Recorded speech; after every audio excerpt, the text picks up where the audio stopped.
ప్రముఖ నటి తమన్నా భాటియా సినీ పరిశ్రమలోకి అడుగుపెట్టి 20 ఏళ్లు పూర్తయ్యాయి. 2005లో చాంద్ సా రోషన్ చెహ్రా చిత్రంతో ఆమె నటిగా తెరంగేట్రం చేశారు. తన 20 ఏళ్ల కెరీర్లో వివిధ భాషల్లో నటించి ప్రేక్షకుల అభిమానాన్ని చూరగొన్నారు.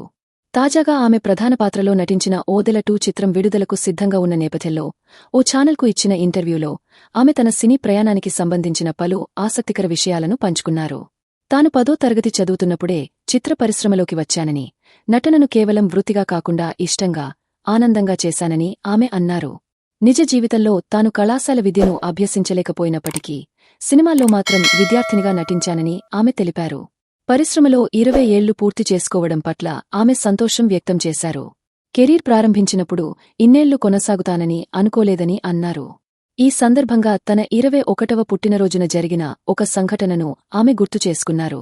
ఆ రోజు షూటింగ్ నుండి విరామం తీసుకుని ఇంటిలో ఉండగా ఒక తమిళ పత్రికలో తనను నంబర్ 1 నటిగా పేర్కొంటూ ఒక ప్రత్యేక కథనం వచ్చిందని, అది చదివి తాను కన్నీళ్లు పెట్టుకున్నానని ఆమె అన్నారు.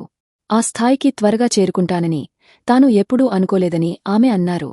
నంబర్ 1 స్థానానికి చేరుకున్న తర్వాత ఆ స్థానంలో కొనసాగడం అంత సులువు కాదని ఆమె అభిప్రాయపడ్డారు. అది ఒక బాధ్యతగా భావించి ప్రేక్షకులను అలరించే విధంగా సినిమాలు చేయాలనే లక్ష్యంతో ఈ స్థాయికి చేరుకున్నానని తమన్నా వివరించారు. తాజా సమాచారం కోసం లైక్ చేయండి. ఛానల్ను సబ్స్క్రైబ్ చేయండి.